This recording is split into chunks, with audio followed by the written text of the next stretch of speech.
اب بیت المقدس ایک ایسی جگہ ہے، یروشلم، ایلیا، جو تینوں ابراہیمک ریلیجن جو ہے، آسمانی مذاہب کے ماننے والے لوگ، ان کے لیے ایک کامن حرم کی جگہ ہے، چاہے وہ جیوز ہوں، کرسچنز ہوں یا مسلمز ہوں، تینوں کے لیے وہ حرم ہے۔ اور جب نبی صلی اللہ علیہ وآلہ وسلم کی پیدائش ہوئی، اس وقت آلموسٹ 500 سال ہو چکے ہوئے تھے ہیکل سلیمانی کو گرے ہوئے، کیونکہ 70 AD کے اندر 70 عیسوی میں نبی الاسلام کی پیدائش سے 500 سال پہلے ٹائٹس جو رومن ایک جنرل تھا، اس نے حملہ کیا تھا یروشلم کے اوپر، اور اس وقت تو ظاہر ہے وہ بت پرست جنرل تھا، اور انہوں نے یہودیوں کو قتل کیا، کوئی 1.25 لاکھ کے قریب یہودی قتل ہوئے، اتنوں کوئی وہ قید کر کے لے گیا اور ہیکل سلیمانی برباد کر دیا۔ اس کی صرف ایک دیوار بچی ہے جسے ویلنگ وال کہتے ہیں، دیوار گریا، اور جس کے سامنے یہودی جو ہے وہ اس طرح کر کے تورات پڑھ رہے ہوتے ہیں، وہ ایک دیوار وہ باقیات ہے ہیکل سلیمانی کی۔ اور یہ سلسلہ اسی طریقے سے ان کا رہا، پھر ڈائسپورا شروع ہو گیا، ان کا انتشار پوری دنیا میں پھیل گیا، ظاہر ہے وہاں سے تو وہ نکال دیے گئے۔ نبی صلی اللہ علیہ وآلہ وسلم کا دنیا میں آنا یہودیوں کے لیے بھی رحمت ثابت ہوا۔ آپ علیہ السلام کی مبارک دعوت کی برکت سے جب اسلام نے عروج پکڑا اور سیدنا عمر کے دور میں یروشلم فتح ہوا ایک پیس ٹریٹی کے تھرو، اس وقت یروشلم پہ حکومت تھی کرسچنز کی۔ جب ہیکل سلیمانی توڑا گیا، اس وقت حکومت تھی رومن امپائر کی، جو کہ بت پرست تھے، لیکن وہ بیچ میں ایک ان کا ایمپرر آیا، کانسٹنٹائن II، جس کے نام کے اوپر قسطنطنیہ شہر ہے، اس نے کرسچینٹی اڈاپٹ کر لی۔ یہ آلموسٹ آپ سمجھ لیں نبی صلی اللہ علیہ وآلہ وسلم کی پیدائش سے 200-250 سال پہلے کی بات ہے۔ تو اس کی وجہ سے پوری کی پوری جو رومن امپائر ہے وہ کرسچینٹی میں کنورٹ ہوگی، کیونکہ اس وقت بادشاہ کا دین ہی رعایا کا دین ہوتا تھا۔ اب کرسچنز نے یہ شرط لگائی سیدنا عمر کو کہ ہم آپ کے حوالے کرتے ہیں یہ سٹی بغیر جنگ کے، کیونکہ انہیں اندازہ ہو گیا تھا مسلمانوں کا مقابلہ نہیں کر سکتے، لیکن ہماری شرط یہ ہے کہ یہودیوں کو آپ نے یہاں نہیں آنے دینا۔ اس کی وجہ کیا تھی؟ کرسچن یہ سمجھتے تھے کہ جسے ہم خدا کا بیٹا سمجھتے ہیں یا خدا سمجھتے ہیں، اس کے قاتل یہودی ہیں، کیونکہ انہوں نے صلیب چڑھوایا تھا رومنز کے ذریعے جیزس کرائسٹ کو، اور یہودی جو ہے وہ جیزس کرائسٹ کو نعوذ باللہ آؤٹ آف ویڈلاک کہتے تھے۔ ٹھیک ہے، اب یہ زمین و آسمان کا فرق ہے۔ اتنے بڑے لیول کی دشمنی دنیا میں کسی بھی دو مذاہب کے درمیان نہیں ہے جو جیوز اور کرسچنز میں۔ یہ آج کی بات میں نہیں کر رہا، یہ آج صورتحال کیوں بدلی ہے میں بعد میں بتاتا ہوں۔ زمین و آسمان کا فرق کہ ایک مذہب کے ماننے والے اسے خدا کا بیٹا کہہ رہے ہیں اور خدا کہہ رہے ہیں، پروٹیسٹنٹ جو ہے وہ خدا کہتے ہیں اور کیتھولک خدا کا بیٹا کہتے ہیں، اور دوسرے کہہ رہے ہیں کہ اس کی اصل میں خطا ہے یا آؤٹ آف ویڈلاک پیدا ہوا ہے، نعوذ باللہ من ذالک۔ تو ان دونوں کا تو آپس میں ملاپ ہو ہی نہیں سکتا تھا۔ کرسچنز نے کہا کہ جیوز یہاں نہیں گھسیں گے، یہ ہمارے جیزس کرائسٹ کے قاتل ہیں۔ تو یہ بات تو ان کی نہیں مانے گی، البتہ ایک بات سیدنا عمر نے مان لی کہ ٹھیک ہے، ہم انہیں یہاں آباد نہیں ہونے دیں گے، صرف وزٹ کریں، انٹرنیشنل سٹی سے ڈکلیئر کر دیں گے، کرسچنز بھی آئیں، جیوز بھی آئیں، مسلمان اوورال اسے دیکھیں گے، لیکن چونکہ یہ تینوں مذاہب کے لیے ایک رسپیکٹیبل جگہ ہے، لہٰذا تینوں مذاہب کے ماننے والے لوگ زیارت کے لیے اپنے حرم میں آ سکتے ہیں۔ اور پھر اس وقت سے لے کر 20ویں صدی کے آغاز تک، سلطنت عثمانیہ کے ٹوٹنے تک، یروشلم، بیت المقدس یہ مسلمانوں کے قبضے میں رہا ہے۔ بیچ میں ایک دفعہ صلیبیوں نے لیا تھا، اور وہ پھر سلطان صلاح الدین ایوبی رحمہ اللہ تعالیٰ نے ان سے واپس لے لیا، بس وہ ایک ایکٹیویٹی پرفارم ہوئی، اوورال مسلمانوں کی حکومت رہی، اور بالکل معاملات بڑے اچھے چل رہے تھے۔ لیکن جب سلطنت عثمانیہ کمزور ہونی شروع ہوئی، اس وقت یورپ نے کافی، یعنی گریٹ برٹن نے اس وقت زور لگایا، دنیا کی سپر پاور تو وہی تھے اس وقت، انہوں نے زور لگایا سلطان عبد الحمید رحمہ اللہ تعالیٰ کو، جو آخری باقیات تھے، جو ٹرکی والوں نے ان کے اوپر ڈرامہ بھی بنایا ہے، تو خیر انہوں نے تو بہت زیادہ ایگزیجریٹ کر کے اسے پتہ نہیں کیا کتنا بڑا بزرگ بنا کے پیش کیا ہے، اتنی بھی بات نہیں تھی، لیکن بہرحال مسلمانوں کے مفادات کے پوائنٹ آف ویو سے اس بندے کی بہت بڑی کنٹریبیوشن ہے۔ الٹیمیٹلی انہوں نے پھر ڈیسائیڈ کیا کہ ٹھیک ہے ہم ان کو دوسرے طریقے سے نپٹیں گے۔ وہ پھر اللہ کی طرف سے ہی کوئی حالات ایسے بنے، ورلڈ وار 1 شروع ہو گئی اور اس میں جرمنی کا ساتھ دیا سلطنت عثمانیہ نے، اور یہ پارٹی جو ہے وہ جنگ ہار گئی۔ فاتحین دوسری طرف تھے، گریٹ برٹن اور ان کے الائز سارے، تو انہوں نے جنگ کے دوران ہی فتح پانے کے لیے عربیوں کے ساتھ یہ وعدہ کیا کہ تمہیں ہم اجمیوں کی غلامی سے آزاد دیں گے اور یہ علیحدہ سے ایک حکومت تمہاری قائم کریں گے۔ دوسری طرف انہوں نے یہودیوں سے وعدہ کیا کہ تمہیں ہم بیت المقدس میں آنے کی اجازت دے دیں گے۔ خیر دونوں کے ساتھ ہی وعدہ خلافی کی، بہرحال یہودی اسٹرانگ تھے چونکہ فائنینشلی انہوں نے زور لگایا، تو 1917-18 کے اندر بالفورڈ ڈکلیریشن ہوگی۔ بالفورڈ ایک شخص تھا جو ان کی طرف سے نمائندہ بن کے گیا اور ایک ٹریٹی سائن ہو گیا جس میں یہودیوں کو اجازت مل گئی کہ وہ دنیا میں کہیں بھی ہے نا، وہ یروشلم آ کے آباد ہو سکتے ہیں۔ اس وقت تک آپ سمجھ لیں آلموسٹ 90% کے قریب مسلمان ہی وہاں رہتے تھے، اور اتنے پرسنٹ علاقہ مسلمانوں کے پاس ہی تھا، وہ فلسطین کی وہ ریاست۔ بس پھر وہاں سے ایک سلسلہ شروع ہوا، کرتے کرتے جب پوری دنیا سے یہودی آ گئے، اس وقت آلموسٹ آپ سمجھ لیں 90 لاکھ 1 کروڑ کے قریب ہیں، 10 ملین کے قریب یہودی اسرائیل کے اندر۔ یہ پوری دنیا سے آئے ہیں کیونکہ ان کے لیے ایک مذہبی مقام تھا۔ یہاں پہ بھی اگر ویزا کھل جائے تو سارے مکہ مدینہ جانے کے لیے تیار نہیں ہو جائیں گے، تو یہی ان کے لیے وہ سارا معاملہ تھا۔ وہ آگے اور وہاں پہ انہوں نے ظاہر ہے جب وہ آئے تھے تو انہوں نے زمینیں خریدنی تھی، اور جب انہوں نے زمینیں خریدنی تھی تو جن کے پاس آلریڈی وہاں پہ پلاٹ تھے انہوں نے ہی بیچنے تھے، ظاہر ہے۔ تو یہ ایک نیچرل پروسیس تھا، یہ کچھ سازش نہیں ہو گئی تھی۔ ظاہر ہے جب وہ یہ سب کچھ ڈکلیئر ہو گیا، جب ہم محکوم ہو گئے اور ان کا غلبہ ہو گیا ہمارے اوپر، اس اعتبار سے کہ انہوں نے اپنی مرضی کے فیصلے منوائے، تو یہی کچھ ہی ہونا تھا۔ 1948 کے اندر پھر اسرائیل کی سرحدیں کتنی وسیع ہوئی۔ پھر اصل جو جھٹکا مسلمانوں کو لگا وہ 1967 میں جو 6 دن کی جنگ ہوئی تھی عرب ورسز اسرائیل، جس میں اکیلے اسرائیل نے سارے عرب ملکوں کو شکست دی۔ اس کے بعد پھر اس نے اپنی دھاک بٹھا لی، ایسی بٹھائی کہ آج تھوڑا سا علاقہ فلسطینیوں کے پاس ہے، کچھ علاقے تو وہ ٹوٹی پوٹی فارم میں بالکل سینٹر میں اسرائیل کے مسلمانوں کے پاس ہے، اور ایک کارنر پہ یہ غزہ کی پٹی ہے جس کے ایک طرف میڈیٹرینین سی ہے، ایک طرف ایجپٹ ہے، اور باقی جو 2 بڑی والی سائیڈ ہے جو لینتھ والی وہ ساری اسرائیل ہی ہے، اور انہوں نے باقاعدہ باڑ لگائی ہوئی ہے، کسی کو وہاں سے یہاں آنے کی اجازت نہیں۔ اور جو مسلمان باقی رشتہ دار ہیں وہ دوسری طرف آباد ہیں، وہ اس باڑ کو کراس بھی نہیں کر سکتے، پھر بیچ میں اسرائیل ہے، لہٰذا ان کی آپس میں وہ اس طریقے سے جدائیاں ہوگی، اور یہ سارے معاملات اس طریقے سے چل رہے ہیں۔ اور اس میں عرب ملک ظاہر ہے کہ دنیا پرست ہیں تو نہیں مقابلہ کر سکے، اور آج تو اسرائیل خیر آپ سمجھ لیں انڈکلیئرڈ نیوکلیئر پاور بھی ہے۔ دنیا میں جو 7 نیوکلیئر پاورز ہیں ان میں سے ایک ہے، وہ 8 بلکہ کہہ لیں، انڈیا پاکستان کو ملا کے 7 اور 5 جو ویٹو کرنے والے ممبرانز ہیں، اور 8واں اسرائیل ہے۔ F-16 بھی ان کے پاس موجود ہے، وہ F-16 جو انڈیا کے پاس نہیں ہے لیکن اسرائیل کے پاس ہے، اب وہ اس کے ذریعے انہوں نے بمباری کا سارا سلسلہ شروع کیا ہوا ہے۔ تو ہم تو صرف اپنے بڑوں کو جھنجھوڑ سکتے ہیں کہ جو اپنی ایفرٹ پٹ کر سکتے ہیں وہ کریں۔ اب وہ کیا کرنا ہے وہ ہم نے نہیں ان کو بتانا، ان کو ہم سے بہتر پتہ ہے کہ کیا انہوں نے کرنا ہے۔ ہم اپنے بھائیوں کے لیے دعائی کر سکتے ہیں کہ اللہ تعالیٰ ان کے لیے دنیا میں جو یہ اس طرح کی تکالیف ہیں ان میں کوئی آسانی کی راہ ان کے لیے نکال دے، اور ان کی عزت آبرو جان و مال کی حفاظت فرمائے۔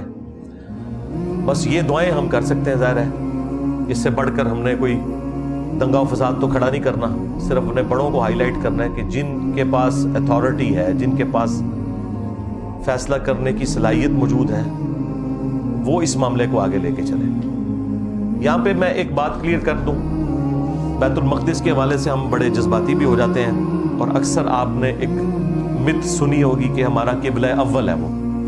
بیت المقدس ہمارا قبلہ اول نہیں ہے، ہمارا قبلہ اول خانہ کعبہ شریف ہی ہے، کیونکہ ابراہیمی قبلہ ہے۔ سورہ آل عمران میں اللہ تعالیٰ نے واضح فرمایا کہ پہلا گھر جو لوگوں کی عبادت کے لیے بنایا گیا وہ ہے جو شہر بکہ میں ہے۔ یہ مکہ کی دو پروننسیشن ہے، مکہ اور بکہ، میم سے بھی اور با سے بھی۔ جس طرح آپ کے پڑوسی ملک انڈیا میں بامبے بھی بولا جاتا ہے، ممبئی بھی بولا جاتا ہے، با اور میم، یہاں پہ بھی بکہ اور مکہ۔ قرآن پاک نے بالکل واضح بتایا کہ پہلا گھر جو بنایا گیا نا وہ ہے جو مکہ کے اندر ہے، تو شروع کا قبلہ ہے۔ اور ظاہر ہے پہلا گھر کب بنا؟ جب آدم علیہ السلام دنیا میں آئے۔ وہ بعد میں پھر اس کی بنیادیں جب گم ہو گئیں تو سورۃ الحج میں آتا ہے کہ اللہ تعالیٰ نے ابراہیم علیہ السلام کے لیے وہ بنیادیں ظاہر کی، اور پھر انہوں نے دوبارہ سے خانہ کعبہ شریف کی تعمیر کی۔ اور ابراہیم علیہ السلام جب تھے اس وقت نہ جیوز تھے نہ کرسچنز تھے، یہ تو بعد میں ان کی اولاد میں ڈویژن ہوئی ہے نا ساری۔ تو ابراہیم علیہ السلام کا قبلہ کون سا ہوا؟ خانہ کعبہ۔ تو ہمارا قبلہ اول کیا ہوا؟ خانہ کعبہ شریف۔ اچھا، ایک حدیث بخاری مسلم دونوں میں موجود ہے جو اس سے سپورٹیو ہے۔ بخاری اور مسلم دونوں میں حدیث ہے کہ ابو ذر غفاری رضی اللہ تعالیٰ عنہ کہتے ہیں میں نے نبی علیہ السلام سے پوچھا کہ دنیا میں سب سے پہلے کون سی مسجد بنائی گئی عبادت کی جگہ؟ تو آپ صلی اللہ علیہ وآلہ وسلم نے فرمایا کہ بیت اللہ شریف جو خانہ کعبہ شریف ہے۔ پھر انہوں نے پوچھا اس کے بعد، تو انہوں نے فرمایا کہ مسجد اقصی، مسجد ایلیا، بیت المقدس۔ وہ کہتے ہیں میں نے عرض کیا کہ ان دونوں کے درمیان کتنا فرق ہے؟ تو نبی علیہ السلام نے فرمایا 40 سال کا فرق ہے، 40 سال بعد یہ بیت المقدس بنائی گئی۔ لیکن قبلہ یہ بنی اسرائیل کے لیے بنا تھا حضرت ابراہیم علیہ السلام کے بعد۔ اسی وجہ سے بخاری مسلم دونوں میں آتا ہے کہ نبی علیہ السلام نے 17 مہینے تک جب مدینہ شریف گئے ہیں تو آپ نے بیت المقدس کی طرف رخ کر کے نماز پڑھی ہے، تاکہ جو وہاں پہ یہودی آباد تھے وہ اس اعتبار سے کوئی مسلمانوں کو ٹریٹ نہ کریں کہ یہ کوئی الگ سے مذہب ہے، یہ بتانے کے لیے بھی ہم بھی موسیٰ علیہ السلام کے ماننے والے ہیں ایک کامن ٹرم کے طور پر۔ لیکن نبی علیہ السلام کی خواہش یہ تھی کہ یہ ڈیسیژن جو ہے وہ ریورس کیا جائے بیت اللہ شریف کی طرف۔ اور پھر سورہ البقرہ میں آیا کہ اے محبوب صلی اللہ علیہ وآلہ وسلم، ہم آپ کا بار بار چہرہ اقدس جو ہے آسمان کی طرف اٹھانا دیکھ رہے ہیں، ان قریب ہم آپ کو اسی قبلے کی طرف پھیر دیں گے جو آپ کی خواہش ہے۔ اور پھر ساتھ ہی حکم آیا کہ اپنا رخ کو آپ پھیر لیں۔ وہ مسجد قبلتین آج بھی مدینہ شریف میں موجود ہے۔ اب مدینہ شریف کی لوکیشن ایک ایسی لوکیشن ہے کہ بالکل 180 ڈگری ہے بیت المقدس اور بیت اللہ شریف۔ تو نماز کے دوران حکم آیا اور یہ قبلہ چینج ہوا۔ مسجد قبلتین میں باقاعدہ بیت المقدس کی طرف بھی ایک محراب انہوں نے اوپر والے پورشن میں بنائی ہوئی ہے نشانی کے طور پہ، اور آج تو ظاہر ہے وہ قبلہ رخ ہے۔ تو یہ حکم نازل ہوا اور واپس دینی قبلہ ہمارا نماز کا وہ ابراہیمی قبلہ بن گیا۔ اور اس کا ذکر بھی سورۃ البقرہ میں آتا ہے کہ یہ ہم نے اس لیے کیا کہ تاکہ اہل کتاب کو تمہارے خلاف کوئی حجت نہ مل جائے، کیونکہ اہل کتاب جو تھے جیوز وہ آپس میں جب ملتے تھے تو وہ چیما گوئیاں کرتے تھے کہ اگر یہ ابراہیمی ہوتا تو بیت اللہ کی طرف منہ کر کے نماز پڑھتا، اس کا مطلب ہے یہ ابراہیمی نہیں ہے۔ اب نبی علیہ السلام کیوں کر رہے تھے؟ اللہ تعالیٰ کی وحی کے ذریعے تھا کہ آپ نے کامن ٹرم پہ رہنا ہے۔ اچھا، جب وہ قبلہ چینج ہوا ابراہیمی ہو گیا تو پھر انہیں بہانا کیا کہ دیکھو اس نے تو قبلہ ہی بدل لیا اپنا۔ اور پھر اللہ نے قرآن میں کہا کہ ان قریب بے وقوف لوگ کہیں گے کہ قبلہ کس نے بدل دیا، آٹا گوندیا ہلدی کیوں ہے۔ یعنی یہ وسوسے شیطان کے اتنے برے ہیں کہ ان کو اللہ تعالیٰ بھی ایک خاص حد تک ایڈریس کرے گا۔ اللہ تعالیٰ نے پھر اس میں فرمایا کہ ابھی بھی لوگ بولیں گے، لیکن اس کا حل یہ ہے کہ اب چھوڑ دو اس کو۔ اب کیا کریں، ایک طرف اگر ابراہیمی قبلہ کرتے ہیں تو کہتے ہیں یہ ہمارا قبلہ انہوں نے چھوڑ دیا، اور اگر ان کے قبلے کی طرف منہ کرتے ہیں تو پھر کہتے ہیں اچھا ابراہیمی ہوتا تو اس طرف کرتا۔ اب درمیان میں نیا قبلہ تو نہیں کو بنایا جا سکتا تھا۔ بہرحال وہ ایک اعتراض کا تو جواب دے دیا گیا، دوسرے کو کہا کہ بھائی ویل لیفٹ کرو، چھوڑو، دفع کرو، ہر بات کا جواب نہیں دینا ہوتا۔ اور وہ پھر ہمارا قبلہ آخر بن گیا. لہذا بیت اللہ شریف ہمارا قبلہ اول ہے, بیت المقدس ہمارا قبلہ اوسط ہے, درمیان والا قبلہ 17 مہینے کے لیے, اور ہمارا قبلہ آخر کون سا ہے؟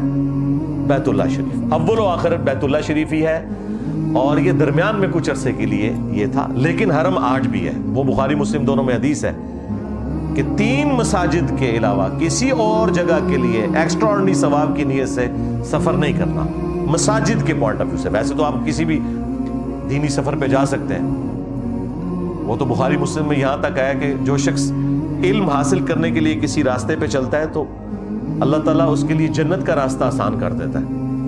لیکن یہاں پہ مسجد کے پوائنٹ آف ویو سے بات ہو رہی ہے کہ مسجدیں 3 ہی ہیں حرم, جن کی طرف آپ اونٹوں کے کجاوے کسیں گے یا سواری کے لیے سوار ہو کر آپ وہاں جائیں گے ایکسٹرا آرڈنری ثواب کی نیت سے کہ وہاں پہ زیادہ ثواب ملتا ہے. وہ ہے بیت اللہ شریف, بیت المقدس اور مسجد نبوی شریف. یہ 3 مسلمانوں کے حرم ہیں. اس اعتبار سے ظاہر ہے کہ ہمارے لیے وہ حرم ہے, وہ اس میں کوئی شک نہیں ہے. اس وقت پریکٹیکلی اگر آپ ایریل ویو دیکھیں نا اس کا, اس پہاڑی کا جس کے اوپر یہ پورا ایک حرم والا پورشن ہے, اسے یہودی بھی حرم ہی کہتے ہیں, تو سپوز وہ اس طریقے سے آپ دیکھیں تو یہ ریکٹینگولر شیپ میں ہے. اگر یہ والی سائڈ جو ہے نا, آپ اسے مسجد اقصی تصور کر لیں کہ یہاں پہ مسجد اقصی ہے جو کہ بیت اللہ شریف کے رخ بنی ہوئی ہے, تو اس کی اس والی دیوار کے سائڈ کے اوپر وہ دیواریں گھیری آتی ہے, ویلنگ وال, جو ایک ہی دیوار بچی ہوئی ہے جو ہیکل سلیمانی توڑ دیا تھا ٹائٹس نے. اور بالکل اس کی اپوزٹ سائڈ کے اوپر وہ ڈوم آف دا راک ہے, گولڈن ڈوم, جہاں سے نبی الاسلام جس چٹان سے معراج پہ تشریف لے گئے تھے, جسے اکثر لوگ مسجد اقصی سمجھتے ہیں, گولڈن ڈوم کو. مسجد اقصی نہیں, مسجد اقصی کا گنبد جو ہے وہ گرین کلر کا ہے اور تھوڑا چھوٹا ہے. انشاءاللہ تصویر میں اٹیچ کر دوں گا بعد میں ویڈیوز میں بھی, کہ وہ آپ کو پتہ چل جائے کہ مسجد اقصی کون سی ہے, ویلنگ وال کس جگہ کے اوپر ہے, اور جو ڈوم آف دا راک ہے قبۃ الصخرہ جو چٹان کے اوپر بنا ہوا گنبد ہے. تو اب یہ جگہ سب کے لیے ظاہر ہے متبرک ہے, کرسچنس کے لیے بھی ظاہر ہے.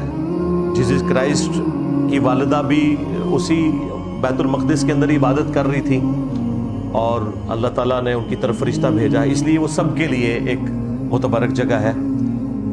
باقی اس میں کافی اور باتیں بھی کی جا سکتی ہیں, لیکن فی الوقت تو میرا مقصد یہ تھا کہ ایک ہماری حاضری اس حوالے سے لگے, ہم گونگے شیطان نہ بنیں, صحیح بات لوگوں کو بتائیں اس حوالے سے کہ ہمارا کرنے کا کام کیا ہے. ہم نے اب یہ کرنا ہے کہ بجائے گالی گلوچ کرنے کے علمی طریقے سے سوشل میڈیا کے اوپر فلسطینیوں کے حق میں آواز بلند کرنی ہے, اور لوگوں کو بتانا ہے کہ اسرائیل نے بدماشی کی تھی.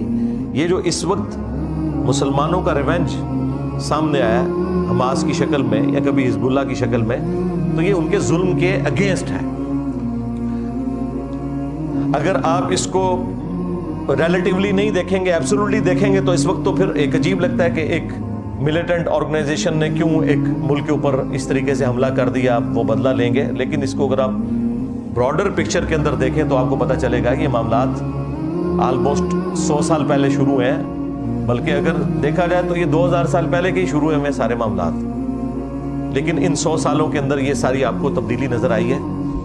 تو وہ آج کی ڈیٹ میں جو کرسچنز اور جوز ایک ہوئے ہیں, اس کی وجہ یہ ہے کہ چونکہ پولیٹیکل مفادات ایک تھے, لہٰذا آپ کو پتہ ہے کہ پولیٹکس, اکانومی, یہ آج کی دنیا میں پہلے نمبر پہ ہے, مذہب تو نیچے چلا گیا. اس لیے تو ویٹیکن سٹی بنایا ہوا ہے نا انہوں نے اٹلی کے اندر, کہ بھائی مذہب کو سائڈ پہ رکھو. اس لیے پھر انہوں نے پوپ سے آفیشلی اس گناہ کی معافی بھی کروا لی تھی کہ ٹھیک ہے, جو حضرت عیسیٰ کو سولی دیا تھا آج کی ڈیٹ میں یہودیوں کو معاف کیا, لہٰذا وہ اب بھائی بھائی بن چکے ہیں اس حوالے سے. تو یہ ساری پولیٹیکل چینج ان 100 سالوں کے اندر ہوئی ہے. پہلے تو آپ سوچیں کہ اس قدر قتل عام کیا ہے کرسچنز نے یہودیوں کا کہ آپ کی سوچ ہے. آپ پچھلی صدی میں ہی ذرا سیکنڈ ورلڈ وار میں دیکھیں نا, 60 لاکھ یہودی چلے احتیاطاً, وہ کہتے ہیں نہیں 60 نہیں 6 لاکھ تھے. جب 6 لاکھ بھی ہٹلر نے جو قتل کیے کوئی تھوڑا فگر تو نہیں تھا. اوورال 2 کروڑ کے قریب لوگ سیکنڈ ورلڈ وار کے اندر مارے گئے. یعنی انسانی تاریخ میں آج تک جتنے بندے مرے ہیں وہ ایک طرف اس سے زیادہ صرف سیکنڈ ورلڈ وار میں مرے ہیں. یہ تو آج آپ جس دنیا میں رہ رہے ہیں یہ تو بڑی سکون کی دنیا ہے. ہاں وہ ارطغرل ڈرامے میں انہوں نے, ہے تو وہ ڈرامہ ہی ہے, چند چیزیں اس میں ٹھیک ہیں, باقی تو ساری اس طرح. اس میں جو آپ کو دکھاتے ہیں نا وہ پریکٹیکلی اس طرح ہی ہوتا تھا کہ بیچارے مرد کمانے کے لیے گئے ہوئے ہیں, کسی جنگل میں شکار کرنے پیچھے آئے تو پتہ چلا تاتاریوں نے حملہ کیا ہے, پورے قبیلے کو قتل کر کے عورتوں کو غلام بنا کے لے گئے, بچے قتل کر دیے ہیں, اور یہ سب کچھ ہوتا تھا. یہ تو آج دنیا میں بڑا سکون ہے اس اعتبار سے. یہ تو دوسری جنگ عظیم کے بعد پھر دنیا کو خیال آیا کہ بھائی یہ لٹنا پھرنا بند کرو, اور پھر UN بنی, اور اس کے بعد بھی جنگیں ہوئی ہیں لیکن اس لیول پہ نہیں. بہرحال دوسری جنگ عظیم کا ہمیں انڈائریکٹلی ایک فائدہ یہ ہوا ہے, اگر دوسری جنگ عظیم نہ ہوتی تو گریٹ برٹن کبھی بھی اتنی کمزور نہ ہوتی کہ ان کو مجبوراً ہمیں آزادی دینی پڑتی. بھول جاؤ تسی, یہ آپ کو تو بتایا گیا ہمارے بزرگوں کی اسٹرگل تھی, بس کو ربو ساڑی سونی گئی ہے. ہاں اگر اس وقت گریٹ برٹن اتنی بڑی جنگ نہ لڑتا, اگرچہ جنگ جیت گیا لیکن خود اتنا کمزور ہو گیا کہ وہ آگے معاملات کو لے کے چل نہیں سکا, تو انہوں نے پھر عافیت اس میں ہی سمجھی کہ ٹھیک ہے یار ان کو بھی آزادی دو اور ہم بھی سکون سے رہیں. ادروائز انہوں نے کبھی بھی ہمیں آزادی نہیں دینی تھی. تو وہ جو اللہ تعالیٰ نے سورۃ الحج میں فرمایا نا کہ ہم بعض کو بعض سے ٹکرواتے رہتے ہیں, اگر ایسا نہ ہوتا تو دنیا میں کوئی گرجا, کوئی معبد, کوئی مسجد سلامت نہ رہتی. یہ جنگوں کی اور ان چیزوں کی برکات ہے کہ دنیا میں امن آتا ہے. اس طرح کی جنگیں الٹیمیٹلی ایک بڑے امن کے لیے آتی ہیں.